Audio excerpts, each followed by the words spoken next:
Sejam bem-vindos às Emoções Conversáveis. As Emoções Conversáveis são uma rúbrica do programa Horizonte Humano da série Psicologia Emocional. E bem ao jeito do que propunha o professor Agostinho da Silva, procuramos também aqui que a vida seja conversável. Hoje já devem ter reparado que temos aqui novamente uma ilustre convidada, a Patrícia Câmara, que eu passo a apresentar e desde já agradeço a disponibilidade, a generosidade. Estamos muito gratos. Patrícia Câmara é psicóloga clínica, psicanalista, membro da direção da Associação de Psicanálise e Psicoterapia Psicanalítica e vice-presidente da Sociedade Portuguesa de Psicossomática. Entre muitas outras atividades, tem coordenado a edição de livros, é autora de vários livros dentro da temática. E hoje vamos falar sobre o corpo e a vergonha. Patrícia, Aristóteles dizia que o olhar é a morada da vergonha. Por que falarmos nos dias atuais, na contemporaneidade, sobre o corpo e a vergonha? Bom, em primeiro lugar, Vítor, queria agradecer-lhe a oportunidade de pensar aqui um bocadinho em conjunto sobre a vergonha, que é um tema que me interessa há muito, principalmente numa abordagem mais psicossomática da existência, não é? Mais integradora e, obviamente, com um olhar psicodinâmico. Pegar nessa frase de Aristóteles para pensar agora a vergonha dá vontade de pôr um bocado ao contrário, não é? Porque na contemporaneidade às vezes o que nós estamos, uma certa sensação de que falta o olhar da vergonha, não é?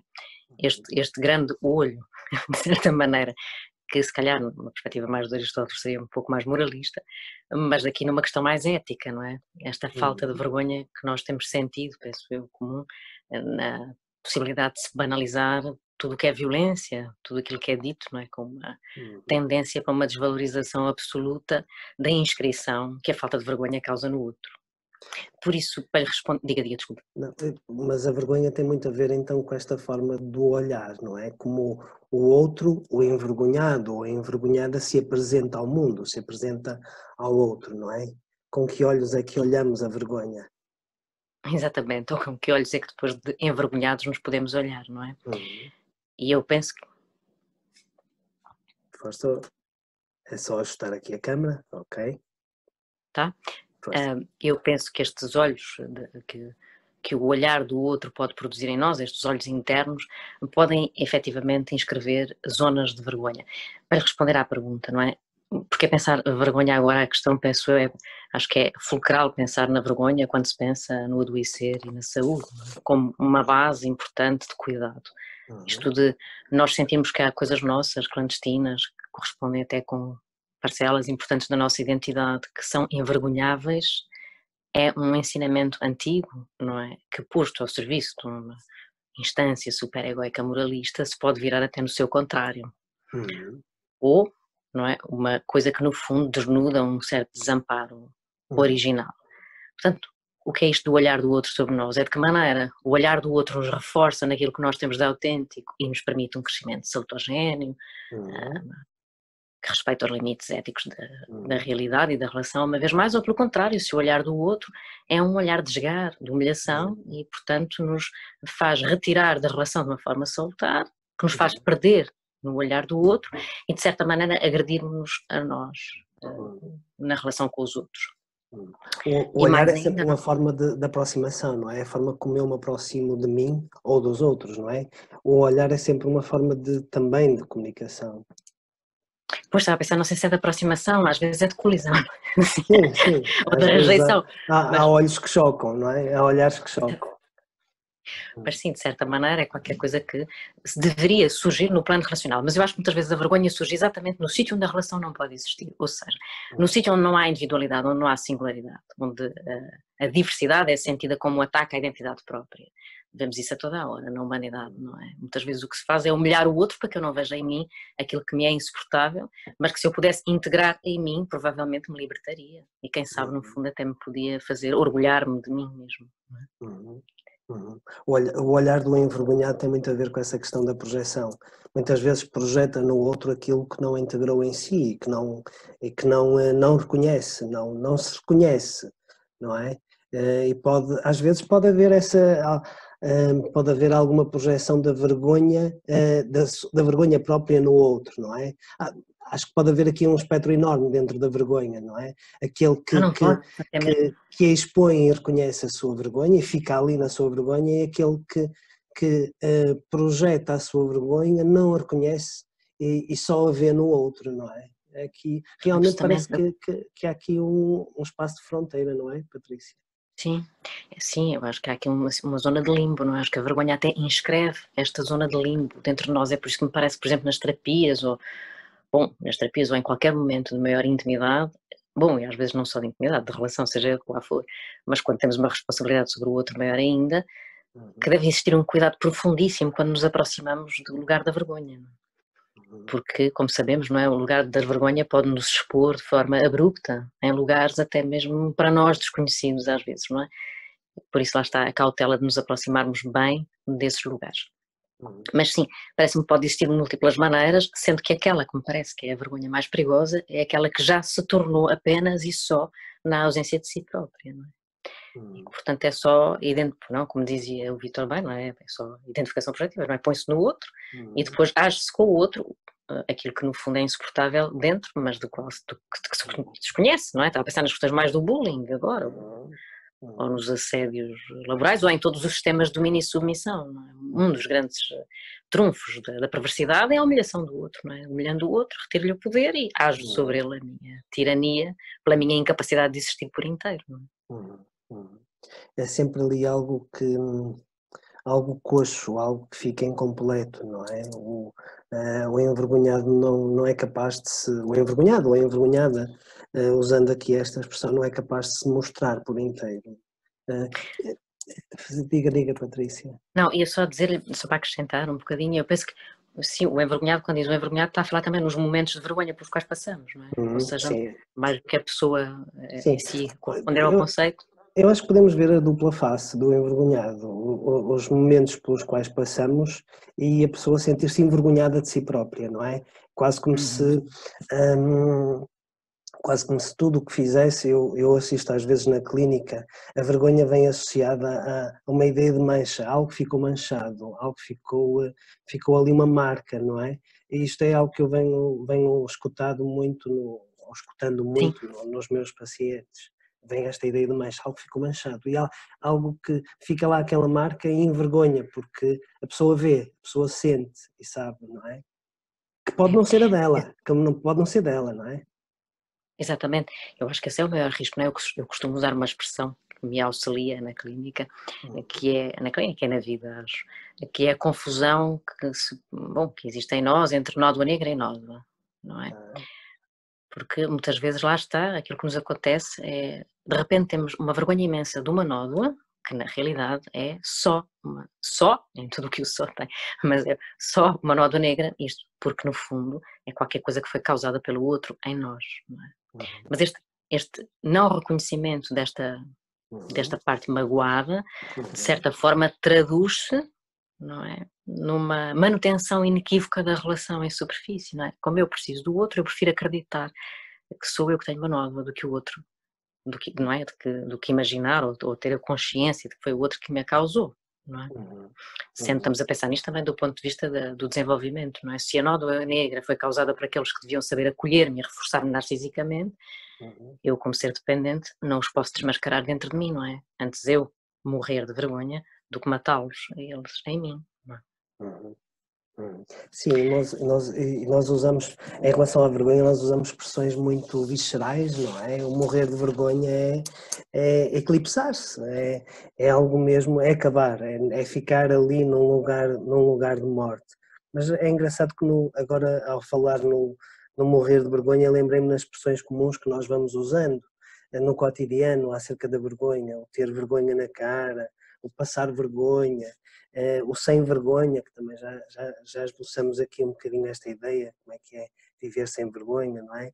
E sentir vergonha pelo outro, tantas outras expressões, não é? Perder a vergonha, a pessoa perdeu a vergonha, ou mostrou as vergonhas, não é? Então há aqui realmente muita coisa que implica a relação com o outro e com o mundo, que tem a ver com esta fronteira entre a sua interioridade e a exterioridade do outro, não é? Que nos faz viver estas várias tonalidades da da vergonha. E acho que poderíamos continuar por aí. A vergonha já é muito antiga, não é, Patrícia? Sem dúvida. Estava a pensar, são muitas. Eu costumo ancorar muito nesta do morrer de vergonha, porque eu acho que separa exatamente esta noção da vergonha mais associada às coisas repressivas da sexualidade, e aí sim, absolutamente de acordo, não é? Até a expressão, a origem da expressão das vergonhas, era de uma carta de Pedro Vaz de Caminha, não é? Que dizia qualquer coisa, eu tenho para aqui, posso procurar, que dizia qualquer coisa, uma carta em 1450, 1500, que era qualquer coisa assim. Portanto, obviamente referindo-se às partes íntimas, não é? Ali andavam entre eles 3 ou 4 moças e bem gentis, com cabelos muito pretos, compridos pelas espáduas, e suas vergonhas tão altas, tão cerradinhas e tão limpas das cabeleiras, que de as muito bem olharmos não tinham nenhuma vergonha. Mas esta parte final eu acho que é excepcional e responde ao resto, não é? De as muito bem olharmos não tinham vergonha nenhuma. Isto é porque me parece que só é possível deixar de ter vergonha, não é? De certa maneira, deixou de ter vergonha essa expressão, não é? Se formos realmente bem olhados. E se esse olhar não ficar preso numa parte nossa que nós sentimos que é da nossa intimidade e que aparece completamente exposta. Parece que antes nós vimos sempre a questão da vergonha muito associada à sexualidade, como digo antes. É preciso recuar muito, não é? Atualmente ainda, talvez menos. Mas o que me parece que é importante... Diga. Não, é que é muito interessante essa expressão, desde muito bem olharmos, não é? É preciso saber olhar, é preciso olhar e ver, não é? E ver realmente o que está lá sem preconceito, sem crenças que atrapalhem aquilo tudo, não é? Não sei, é olhar para o outro como verdadeiro outro. É um olhar despido, não é? É um olhar desavergonhado, não é? Autêntico. Até desavergonhado no bom sentido. No bom sentido, exatamente. Se calhar mais do que desavergonhado é desenvergonhado, tem razão. Bom, se bem que um bocadinho desavergonhado também não deve fazer. Mas voltando queria dizer, é essa ideia do olhar que no fundo, do olhar que encontra, estava a pensar naquela expressão do Bion, não é? Sem memória, sem futuro, sem memória, sem desejo e sem futuro. Lá está a capacidade de olhar sem querer inscrever a minha própria continuidade no outro. Claro que isto no limite é utópico, mas fazemos o melhor que podemos. Esta possibilidade de acolher para fazer crescer e acima de tudo validar aquilo que o outro é. Na relação, e estamos sempre a falar, agora quando estou a falar nisto, estou obviamente a pensar nas relações precoces, que depois terão o seu lugar, que depois no fundo terão os seus repetidores ao longo da vida, mais no sentido terapêutico ou no sentido de reiterar nódoas negras e feridas, não é? Mas, por exemplo, eu penso que quando nós pensamos do ponto de vista da psicossomática, a abordagem psicossomática, não do IC psicossomático clássico, mas o olhar psicossomático sobre a vergonha, por exemplo, conseguimos pensar na inscrição precocíssima da vergonha em circuitos psiconeuroimunológicos, não é? Adoecidos. Se pensarmos, não é? Se as nossas expectativas inatas são encontrar um olhar de alguém, os braços de alguém que acolhe, cuida e nos devolve a nós próprios, não é?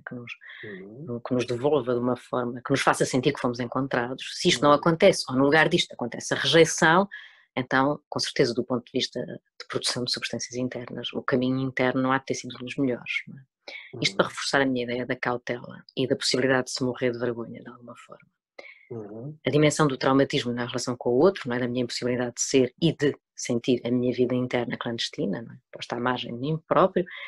Obviamente, a intensidade disto e a precocidade disto ditam de alguma forma os adoeceres futuros, não é? Se não forem cuidadosos os momentos em que nos aproximamos destas inscrições. Tudo fica inscrito muito precocemente, não é? E é importante realmente este olhar que confirma o outro. Que eu gostei da expressão que usou, um olhar que encontra, não é? Porque realmente quando as pessoas se tocam são olhares que se encontram. E não é tão profunda aquela ideia que nós temos que os olhos são o espelho da alma, não é? Porque desde muito cedo nós percebemos que o olhar consegue entrar na intimidade, não é? Consegue entrar na intimidade. É curioso andarmos aqui à volta do olhar E em relação à vergonha, não é? E da intimidade. Seria esse o lugar da vergonha, o lugar desta intimidade que precisa de ser descoberta, que precisa ser sustentada? Eu penso que sim, já numa outra... numa outra vertente da vergonha e do desenvolvimento, mas em todo o caso, talvez sim tenha razão, até uma questão mais precoce de intimidade, não é? Do espaço interno, da ética relacional. Porque o que me parece que é fundamental é garantir que o olhar sobre o outro nunca é o espreitar pela fechadura da intimidade do outro. Não é? Eu nunca me dar ao direito de achar que posso invadir o espaço privado, mesmo que esse espaço privado seja o espaço do meu filho. Pelo contrário, não é? Eu tenho que conseguir garantir que sou capaz de estar presente sem ser insidiosa na minha presença, sem ser invasiva. Porque, por exemplo, me parece que aquilo que realmente tem vergonha, por exemplo, há duas questões, há esta da rejeição que nós temos falado, rejeição e humilhação, mas também há o envergonhar pela violência brutal que é rasgar o tempo a direito, não é? Eu entrar, escancarar a porta do quarto de alguém, não é? E aí, claro que nós, mais uma vez, pomos as questões da sexualidade, onde a vergonha volta a aparecer, porque tem um lugar de pudor muito importante também do espaço. Antes disso, não é? A sensação de que o meu espaço privado pode ser a qualquer momento abalroado pela existência do outro e assim humilhado. Porquê? Porque humilhado naquilo que era o meu canto interno de reestruturação, não é? Que eu poderia, o meu cofre de intimidade, não é? Que eu poderia abrir ou não ao outro segundo a minha vontade e desejo. Portanto, há o esmagamento do desejo, não é? O esmagamento do eu. Qual foi a expressão que usou? Eu não sei se percebi direito. Eu acho que no meio disse rasgar o tempo. Entrar e rasgar o tempo. Pelo menos foi isso que eu percebi. Foi isso que disse? Sim. Quando o outro invade o refúgio, invade o lugar de intimidade, por exemplo, um pai invade o lugar de intimidade de um filho ou de uma filha, está a rasgar o tempo. Eu gostei dessa expressão. Que tempo é esse? Obrigada, Vitor. Essa questão é importante até mesmo para aquilo que eu estava a dizer da psicossoma. Acho que é fabuloso ter pegado nisso. É que eu nem me dei conta, mas é isso mesmo. Porque, efetivamente, eu acho que a vergonha... Estarem dois psicólogos a falar um com o outro. É muito bom. Mas é isso mesmo, não é? Porque a vergonha inscreve a situação traumática, não é? Se nós tirarmos a vergonha, o que está por baixo é a situação traumática. E a situação traumática é realmente o momento onde o meu corpo caiu com toda a brutalidade possível na terra, não é? A sós, consigo mesmo. Não houve nada que o sustivesse, não é? Não houve nada que o acolhesse, que o embalasse. O que é que significa? Significa que há uma quebra na continuidade identitária, não é? Eu estou muito bem na minha continuidade de existência e há qualquer coisa que pela espessura e densidade corta esta continuidade e, portanto, sim, rasga o tempo a direito porque lhe confere a temporalidade, não é? Estes momentos traumáticos ficam atemporais dentro de nós, não é? À espera de poderem voltar a inscrever-se, pegando naquilo que dizia o Vítor no princípio, não é? Estas partes que parecem quase despegadas de nós e que procuram e esperam poder vir a fazer parte para exatamente se libertarem, portanto, poderem seguir caminho, um encontro temporal, no fundo. E estava a escutá-la e estava a pensar que resgatar o tempo próprio é poder resgatar a sua história, reescrevê-la, não é? Exatamente. É poder pegar nesse espaço que ficou em branco e poder preenchê-lo de outro modo e de outro jeito. É ressignificá-lo, não é? Ressignificá-lo. Isso é possível através de uma troca de olhares que se confirma mutuamente, não é? E de uma relação que acolhe. Sim, eu penso que sim, que no fundo é a reintegração, sim, pelo olhar empático, compreensivo do outro, não é? Nestas zonas feridas, nestas zonas que nós temos de corte abrupto, de queda livre, realmente é necessário eu usava a expressão da almofadinha, eu refiro a toda a hora, porque me faz muito sentido, não é? É almofadinhas que nos contenham as quedas, não é? São sítios que ficaram em queda sem almofadinha, sem possibilidade de serem contidos e no fundo a nossa hipótese é em relações terapêuticas, psicoterapêuticas e outras relações terapêuticas da vida, irmos criando estas almofadinhas que aconchegam aquele momento e voltam a dar mente ao corpo, ou dão-lhe pela primeira vez, não é? Aquele corpo que caiu sem nada, poder ser embebido de si próprio, de maneira a voltar a criar-se a linha da continuidade identitária e do tempo, não é? Falou aí, usou aí uma expressão que eu gostava que explorasse um pouco mais também para quem nos possa estar a ver e ouvir. Dar mente ao corpo. Quando a pessoa é amparada nessas almofadas, como diz, quando é amparada pelo outro que acolhe, em que medida é que essa relação, essa qualidade na relação pode inscrever a mente no corpo? Não sei se é isto que quer dizer, se estou a colocar bem, mas foi isso que eu entendi. Sim, Vitor, penso que é exatamente isso, não é? O Peter Fonagy tem uma expressão que é embodiment, que no fundo que ele diz, é mentalização, que nós traduzimos, não é? Mas que no fundo, sim, é experiências psicossomáticas desintegradas poderem passar a estar integradas pela possibilidade do olhar embebido do outro sobre nós mesmos, não é? O Zé Barata também dizia muito isto, e eu vou repetir também uma parte engraçada, que era no fundo, ele dizia os bebés bem lambidos são aqueles que sabem verdadeiramente o valor que têm na relação com os outros e na sua identidade, não é? E, portanto, no fundo, o que é que acontece nas situações de vergonha? Falta isto, não é? Ou em vez de uma lambidela narcísica boa, o que existe é um regurgitar, não é? Sim? E, portanto, lá está uma inscrição adoecida, não é? Se calhar ia-lhe pedir, já referiu aí várias vezes o nome do José Barata, para quem não conheça, para quem possa estar a ver depois este vídeo, e quem não conhece a obra do José Barata, quer-nos falar um pouco da importância, porque parece que tem também muita importância no seu percurso, e da importância para pensar a psicossomática, não é? Para nos falar... O Dr. José Barata foi... Claro que sim, com gosto. O Dr. José Barata foi o presidente da Sociedade Portuguesa de Psicossomática durante muitos anos e o seu fundador, não é? O seu pai, e tinha uma abordagem psicossomática muito particular, fazia uma ligação extraordinária entre a psicossomática, e lá está a abordagem psicodinâmica também. E eu e uma colega, a doutora Maria de Deus Brito, fizemos uma recolha de textos dele e umas entrevistas que eu lhe fui fazendo ao longo dos tempos, sempre com a minha ideia de que ele tinha que escrever um livro.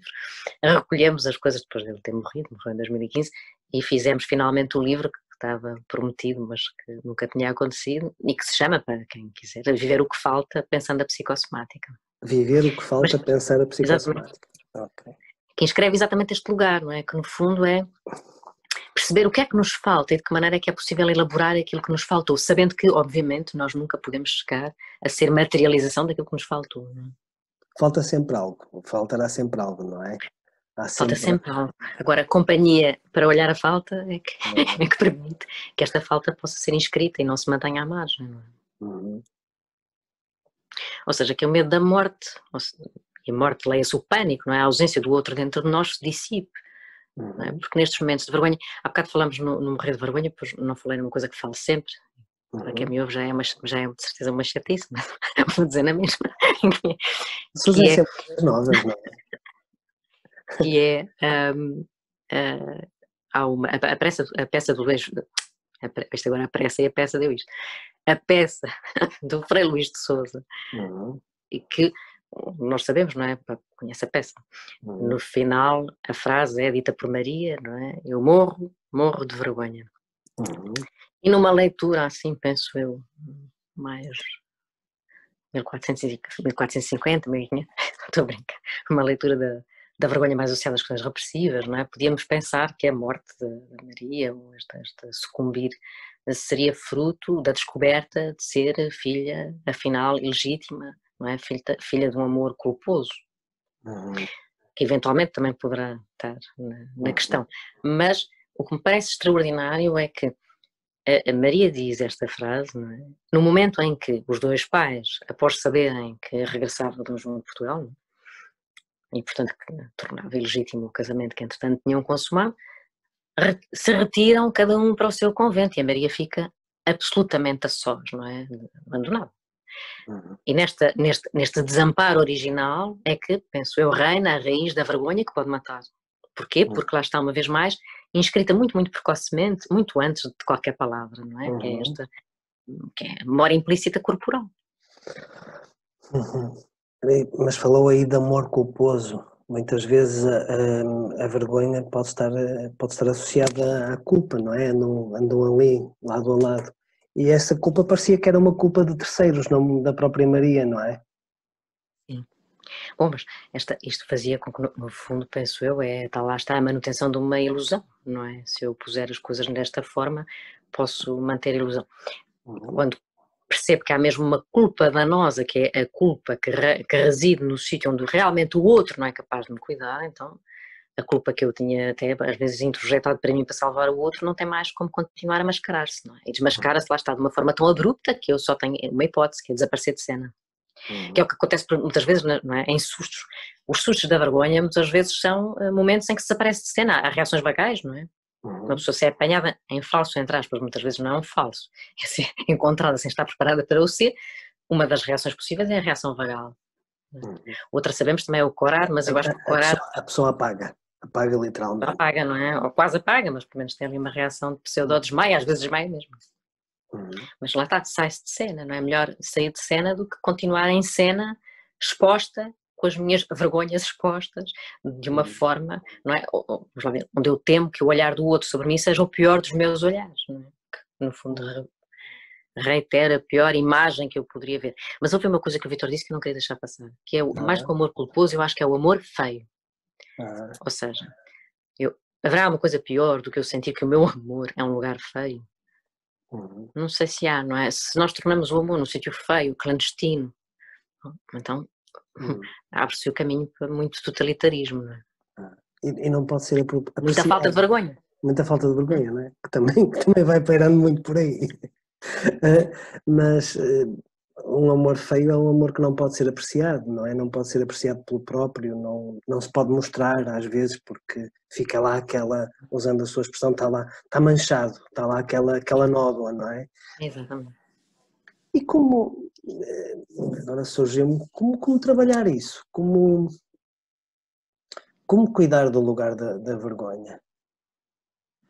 Com profundo respeito pela ética humana, não é? Eu acho que o lugar da vergonha tem que ser... Se nós sentimos que esse lugar se aproxima, nós temos que ter a certeza que temos muito consolidadas as nossas almofadas já relacionais na relação com a pessoa e de que é a pessoa que diz que quer esse momento de espaço de avanço, não é? Sim?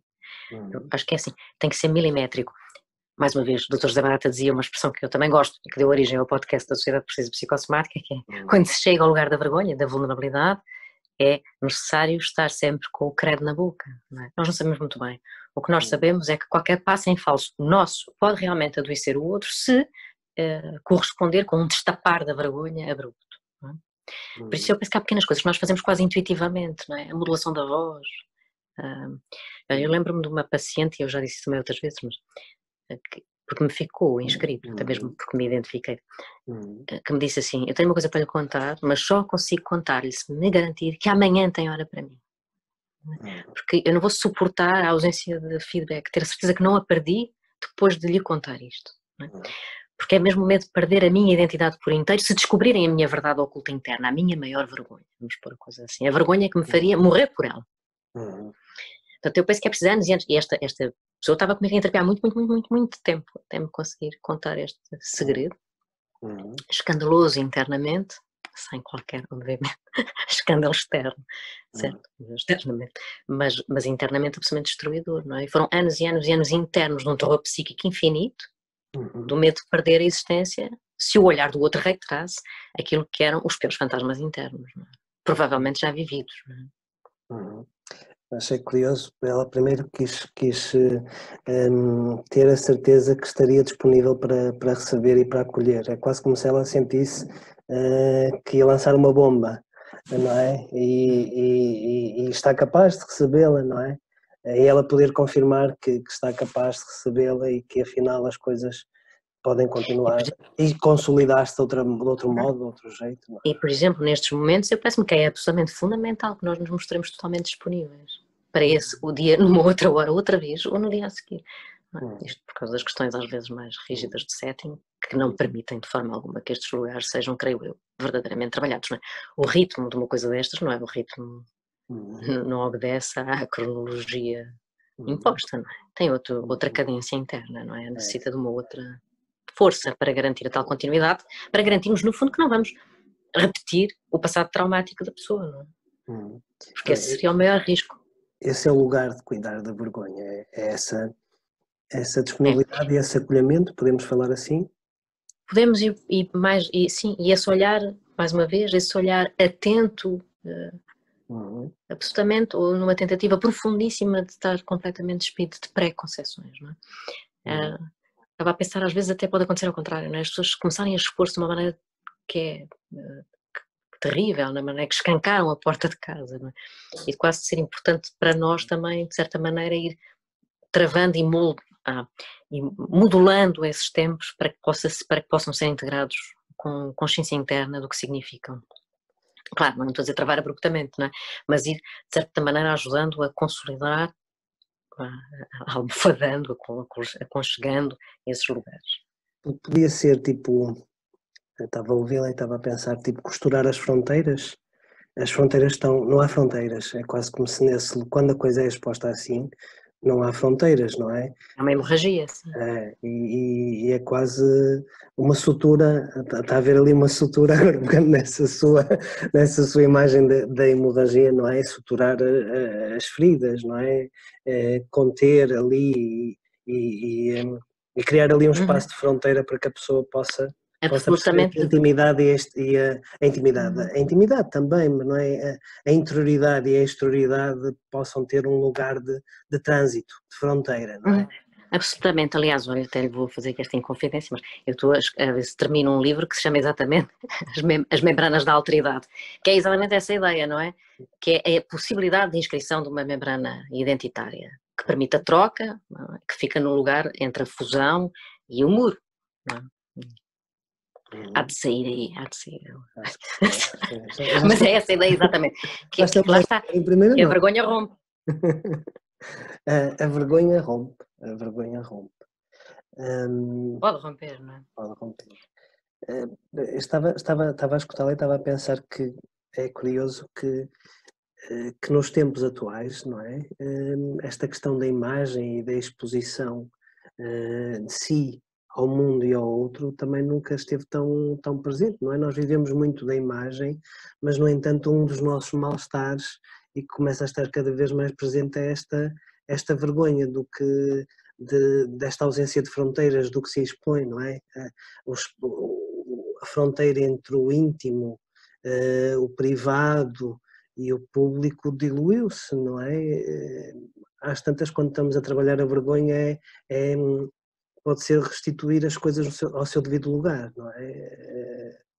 Pode ser reconstruir um pouco tudo isto, não é?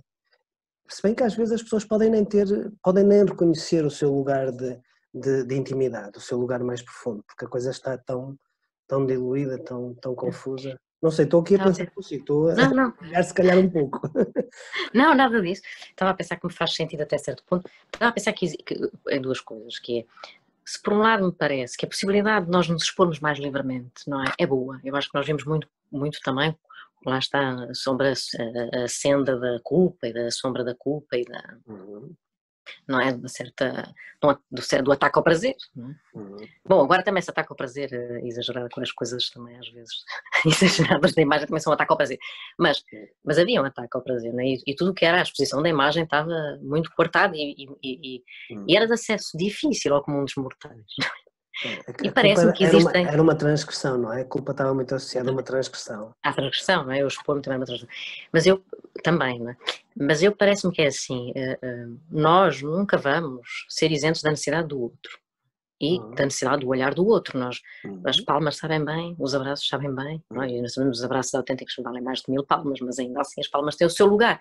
Eu acho que o reforço da imagem, ou seja, um olhar que nos valida, que nos reforça, que o reconhecimento autêntico é sempre bom, pareça ele de onde vier, não é? A questão é se nós ficamos reféns do olhar que está constantemente a reiterar aquilo que é apenas possível de ser mostrado e que nós sabemos que terá um acolhimento favorável, não é? Porque isso sim mantém clandestina a nossa parte, mais frágil, mais depressiva, menos segura de si própria, e esta parte, se não pode ser mostrada em lugar nenhum, então, claro, não é? Continua a existir clandestina e a permitir que a vergonha possa ser desnudada abruptamente. Mas o que me parece às vezes é que já nem se trata tanto da vergonha, a vergonha está lá, não para trás, não é? A corrida desenfreada para garantir a omnipotência de uma imagem é tão grande que a vergonha ficou tão esquecida, não é? E isso penso às vezes, de que maneira é que ela pode arrebentar? Onde é que ela aparece? Como é que ela vai arrebentar? E que descargas vai ela produzir dentro de nós? Neste sentido, não é? Outra coisa sim é aquele olhar narcísico puro em que nós esperamos só ver o reflexo em espelho absoluto, infinito. Sabe aquela parte do mito, o mito do Narciso, não é? Que tem a outra leitura que dizia que o Narciso, quando se via a si próprio, não é? No rosto, ficava maravilhado, etc., que nós já sabemos, mas que no olhar do Narciso, o que existia era o reflexo das próprias águas, não é? O vazio total. Portanto, parece-me que este sítio, não sei se ele está mais ampliado, No mas fundo, tem muito ele espaço. nem sequer chegou a ver o seu próprio rosto, é isso? Exatamente, é isso mesmo. E lá tinha, é só o olhar do... E tinha lá a ninfa Eco sempre a seduzi-lo e ele nem sequer olhou para ela. Lá está. Ele não olhou, exatamente, é isso mesmo. Não foi capaz, não foi capaz de sair de si, não é? É muito engraçado isso em contraponto com, agora disse isso, lembrei-me de uma outra paixão que eu tenho, que é o Deus Pan, do pânico. Por causa das coisas da psicossomática também, que vou lá muito, não é?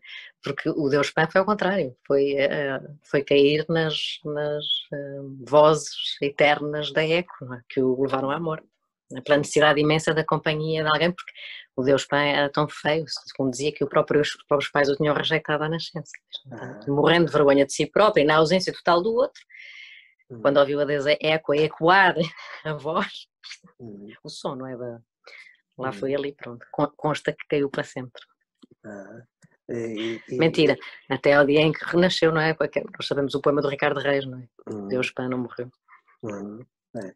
E é curioso também ter associado essa questão do Deus Pan ao pânico. A vergonha, um dos sintomas de mal-estar intensos da vergonha pode ser uma certa fobia social e um certo pânico, não é? Que também é algo que nós vemos muito atualmente. Este imperativo da exposição e as pessoas estão tão vulneráveis, pegando um bocado na ideia que trouxe de que o lugar da vergonha também é um lugar de vulnerabilidade, não é? E de pânico. E de pânico, não é? As pessoas ficam expostas na sua vulnerabilidade. O pânico é exatamente a vulnerabilidade máxima, não é? Porque o pânico, por definição, se nós pensamos nas pré-expectativas inatas, aquilo que falava há pouco, não é? Que eu falava há pouco, uma das pré-emoções básicas que nós temos, que é comum a todos os mamíferos, e quem falava muito nisto era o Jaak Panksepp, que tem um livro fabuloso também que se chama Affective Neuroscience. Uma das emoções básicas é a emoção pânico. E a emoção pânico, o que é que faz? Faz o bebê chorar quando lhe falta o cuidador, não é? Por tudo, por mal-estar, não é? O que acontece é quando o cuidador chega e chega bem, o pânico vai se transformando em segurança interna, sendo que este chega bem não é isento de lacunas, não é? Como eu, aliás, o verdadeiro chegar bem tem que ter falhas, não é totalitarismo outra vez, não é? Mas se acontece ao contrário, não é? Se no lugar do cuidador que devia chegar, acolher, transmitir segurança, não é? Aparece um cuidador que lá está, que humilha, que é negligente ou que não aparece, então em vez de se inscrever segurança interna vai-se de certa forma inscrevendo pânico.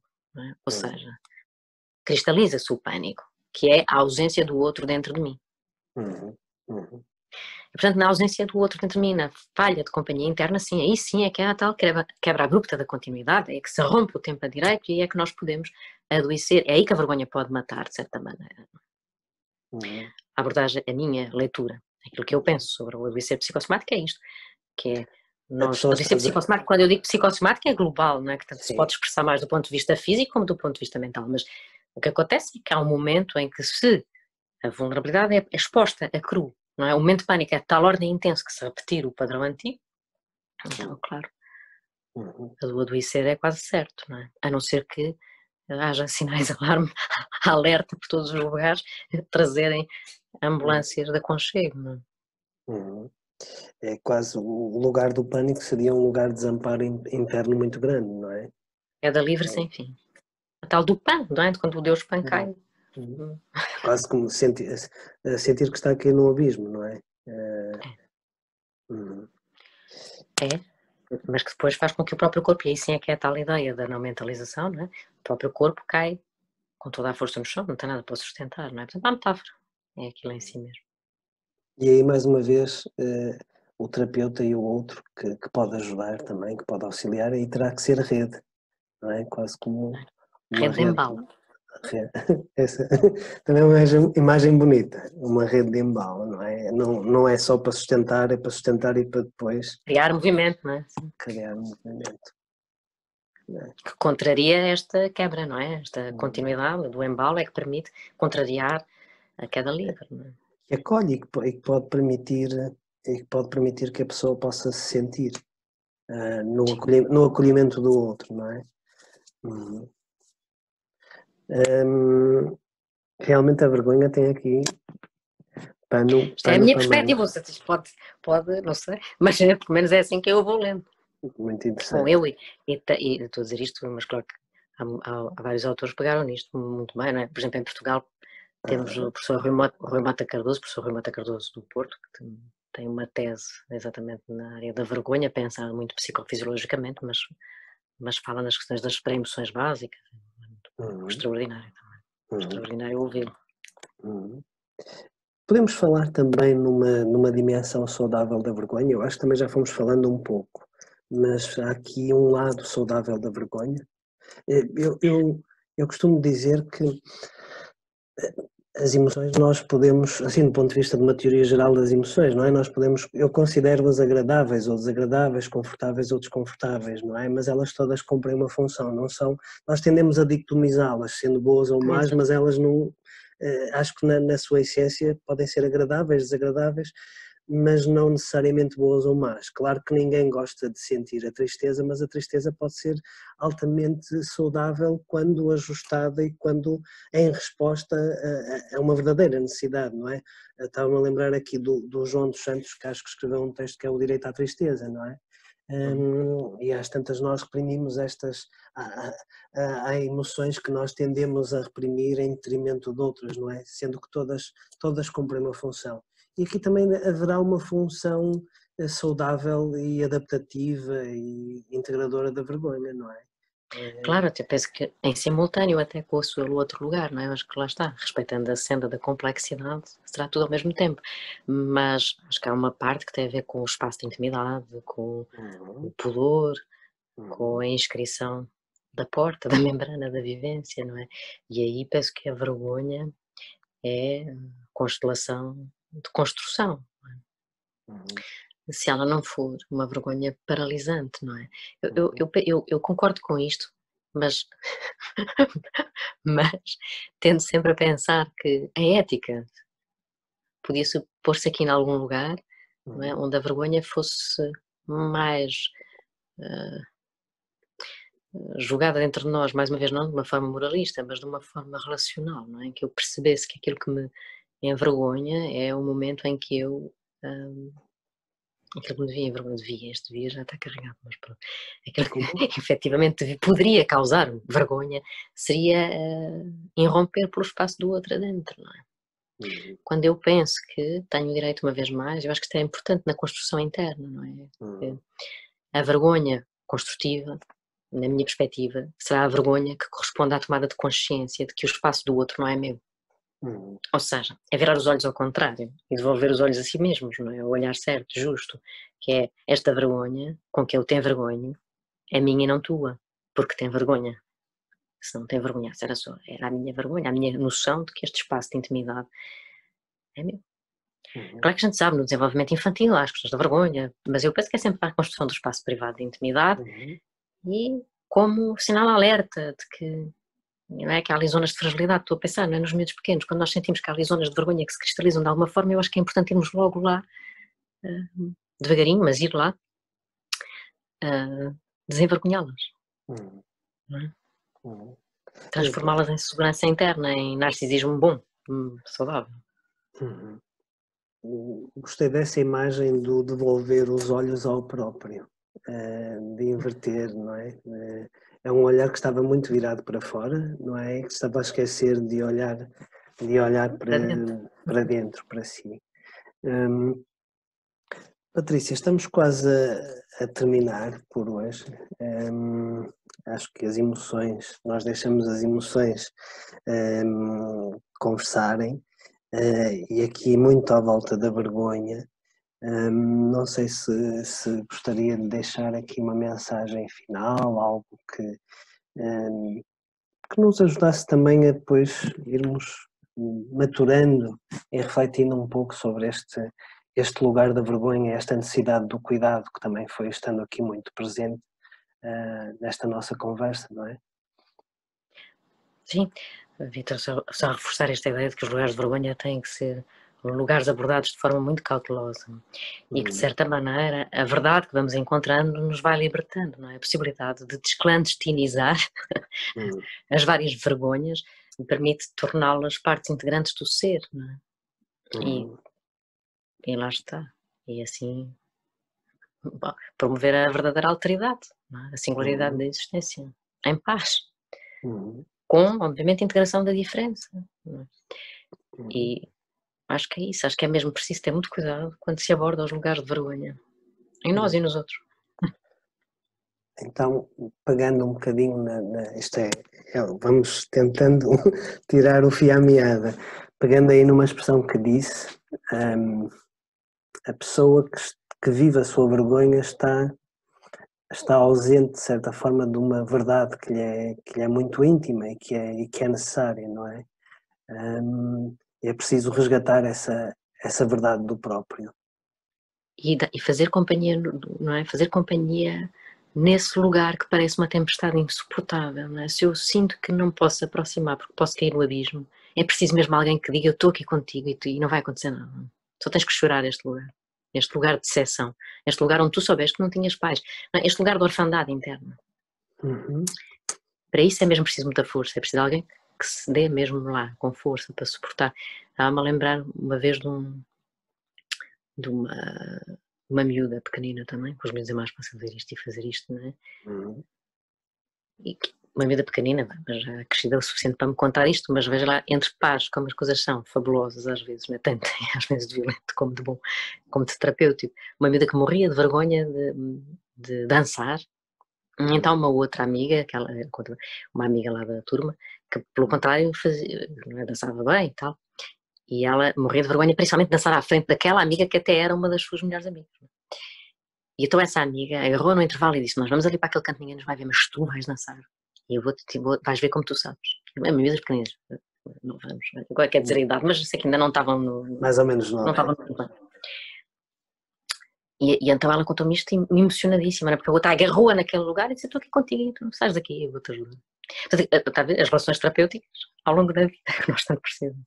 E que bom ela ter sentido alguém que agarrasse pela mão, literalmente, e dissesse, vamos para aqui, eu sou capaz de aguentar, não é? De aguentar o que é teu, não é?